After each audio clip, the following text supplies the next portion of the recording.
back to Simone for her relationship clinic. What kind of things, I wonder, will people be asking you to solve today? Personally, I think if you've been a cheat, you don't deserve a second chance. But maybe I'm being a little bit unkind. Well, actually, sometimes if you have an affair, which that sounds a little bit controversial, you can actually get your relationship to a better place than when it started. But that is the rare rather than the norm. It's about whether you can trust them again, isn't it? Which I guess is the big nub of the issue with Ashley. And also there are different kinds of affairs because, you know, if it's likely to happen again, if it's a pattern that is repeating, then is that a kind of relationship that you want to be in? I'm hoping for the majority of women that they would say no, but just look at Cheryl and all those other wags. OK, thank you very much, Simone. And if you want to get in touch on that or any of today's subjects, Kirsty has all the numbers. The number to call, as usual, is 0207 173 5555. Calls will set you back a maximum of 10 pence a minute, and that's based on a BT landline call, so your mobile phone charges and other networks, they may vary. You can email us, writestuffextra@channel5.com, and if you'd like to send us a text, the number is 80088. Text will cost 25 pence plus your standard network charge. Not all messages will be shown on screen, and always remember to put TWS before you comment. And of course, if you're on Twitter, we welcome your tweets. Twitter.com/TWS Extra.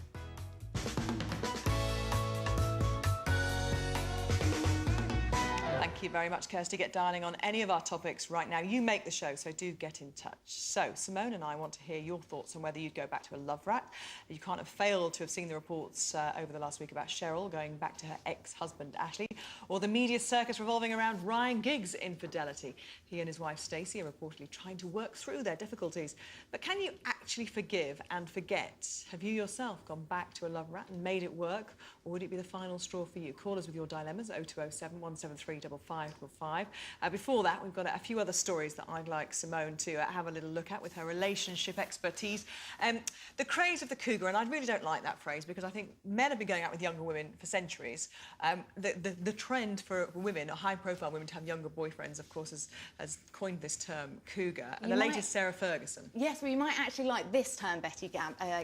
It is meows, men who enjoy older women. Meow. I know, it kind of sums it up, doesn't it? But I think hats off to Fergie if she's saying, I'm confident enough to go out with a younger guy. And I think it's really interesting because studies show that 1 in 4 marriages in the UK are to younger women. So it's great that finally, you know, society is supporting us and we can enjoy a younger man. Do you think they're flings, or do you think they're relationships that can last the test of time? I think when there is an age gap, what can happen is the physical side of the relationship can be absolutely fabulous. But then once that is worn off, what can happen is you may want to go out to the theatre with your friends and maybe he wants to stay in and play Xbox. So you've got to look at what common issues you share. And obviously, I mean, I think the poster couple of cougar relationships is Demi Moore and Ashton Kutcher. Look at how amazing they are. But they've clearly got lots and lots in common and get on very well. And she does look 22. Yeah, exactly. Which also helps, doesn't it? And what about this woman who has said that she feels invisible over the age of 45? She's, you know, she calls herself plankton, and she's the bottom of the female food chain, of the sexual food chain. Men don't notice her, she's invisible. I mean, I feel quite sorry for her, actually. I also share that, Gabby, because it also makes me a little bit disturbed that she sees herself just purely as the physical image. And also, men aren't one-dimensional, are they? There's much more to men than, you know, what is to do with the physical. Yeah. So she needs to really value herself a bit more. I think that's really important. Yeah, and it kind of goes against the first story about the rise of older women going out with younger men, doesn't it? Exactly, and today there are so many places that older women, whether you're divorced, whether you're bereaved, that you can find like-minded people. When you get to a certain age, and I think we all know this as we're growing older, that it does become less about the physical. There's mental stimulation, there's the emotional connection. You know, none of us are one-dimensional, and we need to see ourselves, especially as women, where there's so much pressure on what we look like, as more than that. And of course, you know, there are plenty of men out there who would, you know, recognise them. Aren't we? You know, you see those relationships where people go, oh, well, I don't know what he sees in her, you know. And I hate when I hear that, because you think, well, you know, credit to him, because he hasn't gone for an obvious physical attraction. There's something that he absolutely adores about that woman, and that's why they're together. And I think you're right, we do sometimes, I think, underestimate men. And we, yes. You never thought you'd hear that on this show, did you? Listen, I really hold in the banner for men, because I do think they get a hard flack. And what's really interesting, going back to relationships, is in relationships, studies have actually shown that men suffer more from the ups and downs, the daily ups and downs of a relationship, more than women. New studies have shown that men actually want to hear the words, I love you, more than women. So men really are becoming very, very sensitive, and it's good that we can recognise them as more than we see in certain newspapers that say, you know, brand men one-dimensional, just Peter Stringfellow-esque. Now, what do you think about the rivalry and competitiveness that's been shown in the relationship with the Duke and Duchess of Cambridge on their tour of Canada?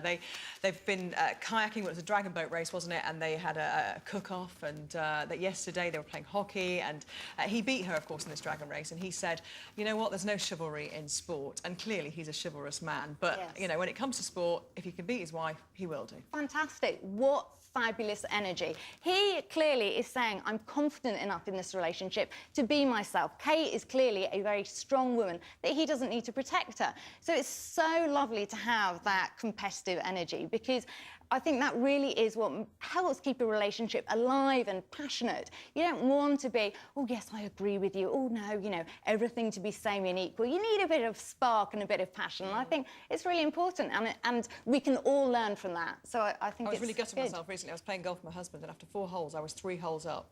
And he was getting very cross, and I started to feel a little bit sorry for him. No. I know, so I backed off, Michael, and it's so, yeah. He didn't back off. Exactly. He annihilated me down the next 10 holes. So, you know, lesson learned. Next time, yeah. next time. And then I told him what I'd done. He said, well, more fool you. Yeah.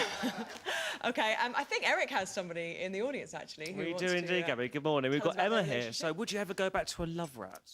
I wouldn't, because in my view, I think the trust is gone. And I think if he's been able to cheat on me once, he can cheat on me again and again. And I've known people who've gone back to the same guy who's cheated, back to the same guy, and it's like an endless circle. So where do you stop, really?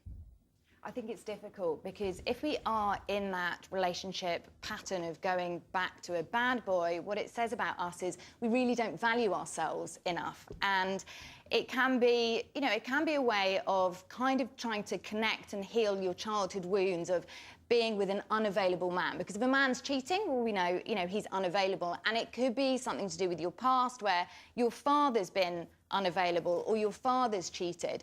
And often what can happen in these sort of bad boy relationships where there's been a cheater is, if you are able to get out and see yourself, what is, take responsibility. What am I being attracted to in this relationship? Because we all know if we love ourselves, we're not going to be in a dysfunctional, abusive relationship like that. But I think it takes, it's a hard learning curve, and I think it's really good that you do not go with a cheater. So good for you, girl. And recognising it is the first thing, isn't it? That you have that pattern.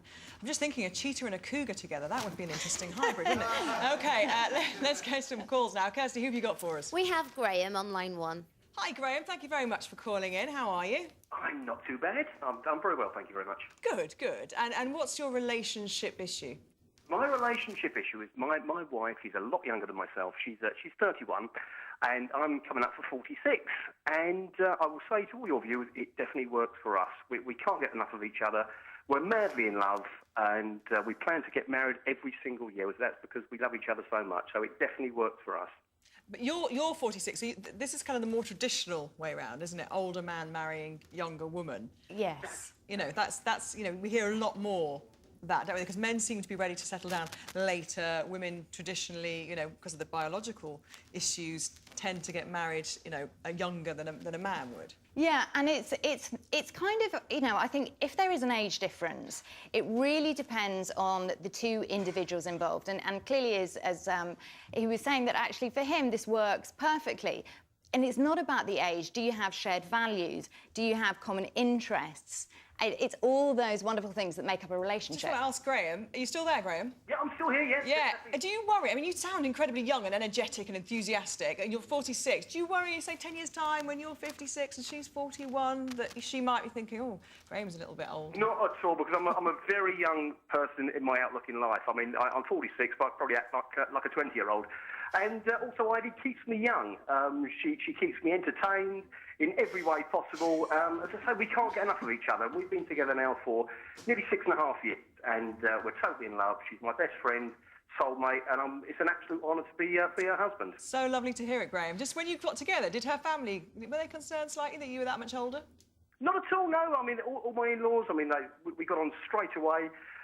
When we first met, we got on like a house on fire, and it literally was love at first sight. When I met Ivy in Amsterdam all those years ago, I just took one look at her, and it was almost like we were meant to be. And the age difference has never come into it, and we love each other as much today as we did on the first day that we met. And what I'm hearing from Graham there is that he is affair-proofing his relationship by constantly being appreciative about his wife, by being curious about her, they sound like they have this amazing chemistry and spark. And that's really, really good because... Affair-proofing, I like it. Yeah, we can talk more about it later. Yeah. We can all affair-proof, honestly, we can all affair-proof our marriage. Because at the beginning of a relationship, you know that time when I'm sure Kenny was super curious and wanted to know every single thing about you. And then as a relationship develops, we stop asking. And so when we talk about, sort of going back to affairs, when we talk about that, so many couples have said, do you know what? Somebody listened to me. That was their reason for you know, sort of acting out. Okay. So we can carry on affair-proofing our marriages. Graham's doing it without knowing. Graham, thank you very much for talking to us. Simone will be back with more affair-proofing tips later on, and all of your relationship problems and conundrums answered, whatever they are. But after the break, I'll be meeting a woman whose fight and determination got her through the darkest of times. Brooke Kinsella will be here. Plus, can fishing really be used as a tool to rehabilitate young offenders? We went fishing to investigate. What do you think? Does difficult behaviour merit a fishing trip to help troubled teens? Or would a dose of community work teach them a better lesson? I want to know what you think. 0207 173 5555 is the number to call. See you after the break.